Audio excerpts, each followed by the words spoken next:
before. That's over.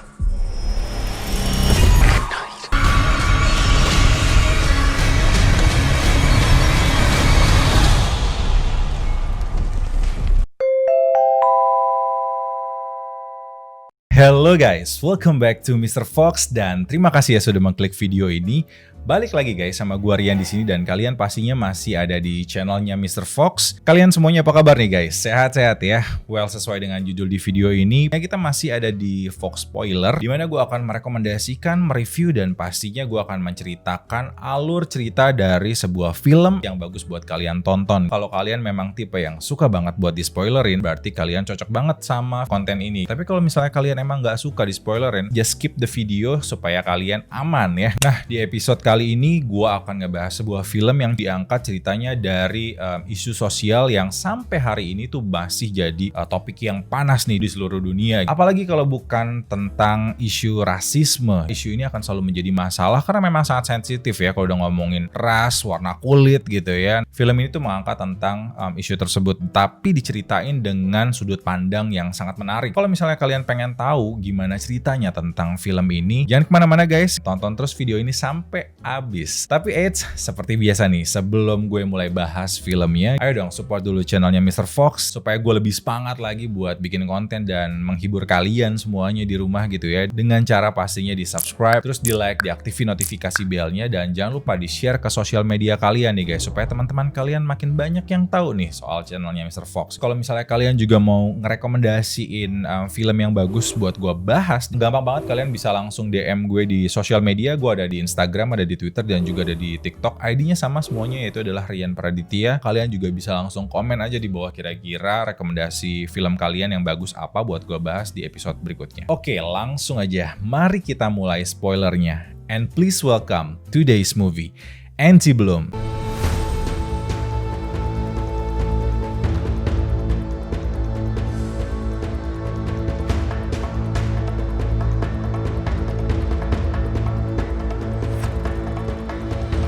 Film ini dirilis bulan lalu guys gitu ya, belum lama, 18 September 2020. Country-nya itu dari USA, Amerika Serikat. Nah, genre dari film ini yaitu adalah drama, horor, thriller, dan juga misteri. Durasi film ini juga lumayan, gak terlalu panjang dan gak terlalu cepat juga, yaitu adalah 105 menit. Lalu director dari film ini yaitu adalah Gerard Butts dan juga Christopher Rains. Dan company yang memproduksi film ini yaitu adalah Lionsgate ya. Dan case yang bermain di film ini juga menurut gue sangat kuat ya karakter-karakternya. Yang pertama yaitu adalah Janelle Monáe yang berperan sebagai Veronica Henley atau Eden. Yang kedua yaitu adalah Eric Lang yang berperan sebagai Him atau Senator Denton. Yang ketiga yaitu adalah Jena Malone yang berperan sebagai Elizabeth. Yang keempat yaitu adalah Gabori Sidibe yang berperan sebagai Dawn. Nah, jadi ini nanti kalau misalnya kalian tonton gitu ya, film ini tuh menjadi kayak dua era. Jadi ada dua era di dalam film di waktu yang bersamaan gitu ya. Jadi nanti kalian bisa ngerasain bedanya seperti apa. Nah, film ini dimulai pada apa yang kelihatannya menjadi sebuah perkebunan yang bernama Antebellum, yaitu pada era tahun 1800-an. Dan tempat ini dijadikan lahan perbudakan untuk warga kulit hitam yang dilakukan sama pasukan konfederasi warga kulit putih Amerika Serikat. Dan di film ini diceritakan pasukan konfederasi tersebut dipimpin sama seseorang yang bernama Jasper dan juga seorang jenderal yang bernama Black Denton. Lalu di awal film digambarkan mereka membawa beberapa budak yang berusaha untuk melarikan diri. Salah satu dari warga kulit hitam ini ada yang bernama Amara. Dia mencoba melarikan diri dari perkebunan Antebellum dan akhirnya dia ketangkap sama pasukan konfederasi. Lalu Jasper sang pemimpin mengejar Amara dengan menggunakan kuda sampai dengan dia menjatuhkan Amara ke tanah. Lalu dia juga mengikatkan lehernya dengan seutas tali. Amara memohon untuk dibunuh dan tidak dikembalikan lagi ke perkebunan Antebellum. Lalu Jasper mengabulkan permintaannya dengan menembaknya dan seketika Amara mati pada saat itu. Nah, lalu para budak ini tuh dipaksa untuk bekerja selama berada di perkebunan Antebellum tersebut. Setiap hari tuh mereka dipaksa dipaksa untuk melayani pasukan konfederasi tersebut. Mereka harus memanen kapas, mencuci pakaian, memasak makanan, sampai melayani nafsu pasukan konfederasi tersebut. Nah, dengan aturan yang juga tidak masuk akal, yaitu di mana mereka nggak boleh bicara atau ngobrol sesama warga kulit hitam, dan juga mereka juga nggak boleh ngobrol kepada pasukan konfederasi kulit putih gitu ya, kecuali pasukan tersebut yang minta atau bertanya. Ada kejadian di mana seorang perempuan bernama Eden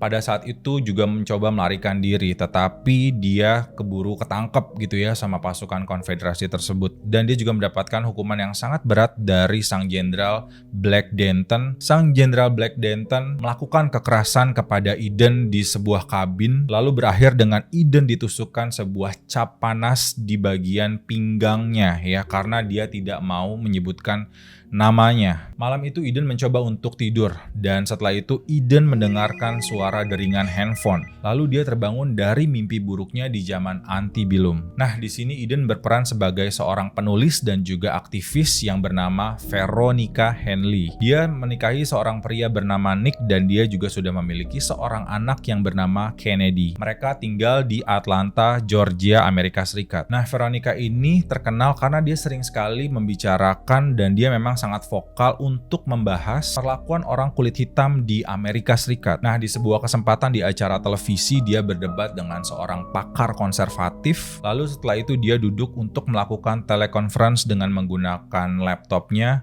Dan telekonferensi tersebut dilakukan sama seorang perempuan yang bernama Elizabeth. Elizabeth menyapa Veronica dan dia menggunakan dialog rasisnya untuk membuat sebuah joke atau bercandaan sama Veronica. That lipstick just looks lovely on you. It suits your skin tone.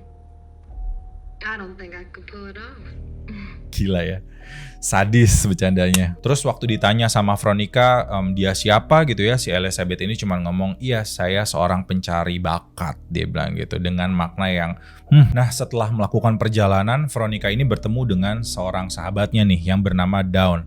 Nah, sahabat ini datang ke kamar hotelnya, lalu dia menyapa Veronica, dan seperti biasa mereka bercanda dan melepas rindu gitu ya, karena sudah lama nggak pernah ketemu. Dan setelah itu Veronica juga keluar dari kamar dan menemui sahabat yang lainnya, yaitu adalah Lily. Veronica selanjutnya menghadiri sebuah konferensi atau pertemuan, di mana dia menjadi seorang pembicara dan juga narasumber di hadapan banyak audiens wanita berkulit hitam. Lalu Veronica juga berbicara soal semangat kesetaraan status dan juga masa depan masyarakat kulit hitam. Lalu Veronica juga menyampaikan pesannya kalau mereka harus meninggalkan masa lalu kaum hitam jauh di belakang dan menjadi pemimpin di masa yang akan datang. Lalu setelah konferensi tersebut selesai, si Veronica ini mau balik nih ke kamarnya gitu ya. Dan pada saat perjalanan kembali ke kamar hotelnya, tiba-tiba ada seorang anak kecil yang masuk ke dalam lift tersebut bareng sama si Veronica. Lalu anak kecil perempuan tersebut menggunakan pakaian yang vintage sambil menyeret bonekanya, dan dia juga membisikkan sama Veronica, Get in trouble for talking. dan seketika Veronica cukup kayak kaget atau heran gitu ya, kenapa sih anak kecil ini bisa ngomong kayak gitu.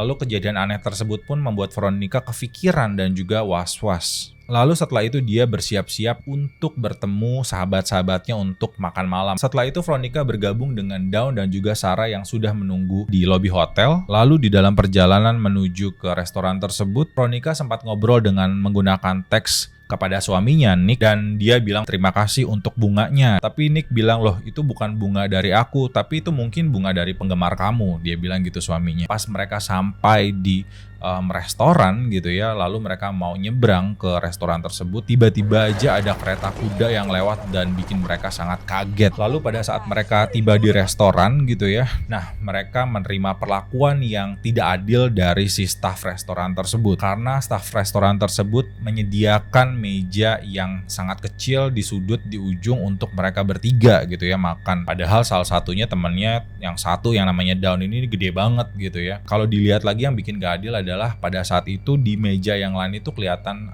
kosong, banyak meja yang kosong, tapi mereka dikasih meja yang di sudut. Dan sahabatnya Veronica ini spontan langsung menolak meja tersebut dan minta untuk pindah ke meja yang lebih besar lainnya. Lalu setelah makan malam bersama, mereka pun akhirnya berpisah. Dawn dan Sarah menggunakan mobil mobil yang sama, tetapi Veronica menggunakan taksi Uber seorang diri. Tiba-tiba nggak lama dari pas taksinya jalan gitu ya, Veronica menerima panggilan telepon dari seseorang gitu yang mengaku dia adalah supir taksi yang sedang menjemput dia di depan restoran tersebut. Lalu Veronica sempat bingung gitu ya, loh saya kan udah dijemput, kamu kayaknya salah orang deh gitu ya. Nah jadi Veronica tuh masih nggak percaya kalau itu adalah supir taksi yang sebenarnya. Terus waktu dia masuk ke dalam taksi tersebut, si supir taksinya juga menyetel suara musik dengan volume yang sangat keras gitu ya. Dan setelah dia menerima telepon tersebut, Veronica langsung ngecek tampang supir taksi tersebut. Dan ternyata supir taksi tersebut yaitu adalah Elizabeth. Dan lalu tiba-tiba Jasper muncul dari belakang dan dia langsung membekap hidung Veronica. Dan Veronica pun dijedotin ke jendela mobil tersebut dan akhirnya Veronica pingsan. Nah lalu setelah itu Veronica terbangun dan dia sudah berada kembali di perkebunan Antebellum. Lalu dia merencanakan pelariannya dengan seorang tahanan lainnya yang bernama Ellie. Nah malam itu setelah Veronica ditiduri sama Komandan Him atau Black Denton, Eden terbangun di malam hari dan dia mulai melakukan misi pelariannya bersama Ellie untuk melarikan diri dari Antebellum. Nah berhubung di bagian ini adalah bagian klimaksnya nih ya guys, jadi gue gak akan ceritain detailsnya kayak gimana sama kalian. Kenapa? Karena ya gue pengennya kalian nonton langsung filmnya, jadi supaya lebih berasa feelnya dan lebih berasa serunya gitu ya. Nah karena di part ini nih si Eden berusaha buat melarikan diri dari perkebunan Antebellum. Pada saat melarikan diri ini si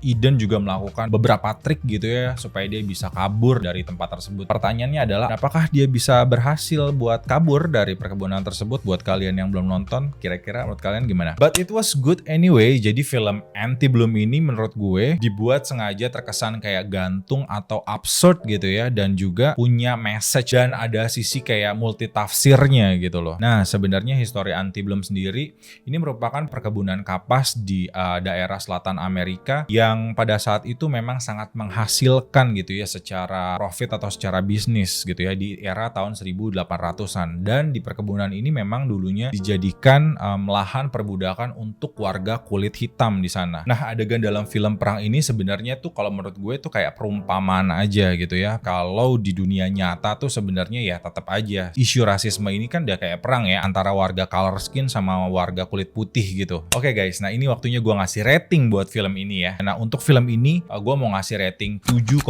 dari 10 gitu ya. Dan artinya cukup oke buat kalian tonton. Kalau kalian memang penasaran banget, it's okay guys, tonton aja. Dan ada aspek yang mau gue highlight dalam film ini yang gue cukup terkesan gitu ya. Yang pertama dari sisi storyline-nya. Nah storyline-nya unsur dramatiknya ini dapat banget ya, dimana film ini tuh cukup kuat dari sisi misterinya. Jadi gue bisa cukup bertahan dari awal film sampai dengan akhir karena gue pengen tahu sebenarnya apa yang terjadi sama si Veronica atau si Eden di akhir film ini gitu ya. Nah dari sisi sinematografi gue juga mau meng-highlight beberapa hal gitu ya. Yang pertama yaitu adalah dari sisi eksterior dari film ini tuh menurut gue sangat menarik banget, terutama di bagian scene era tahun 1800-an.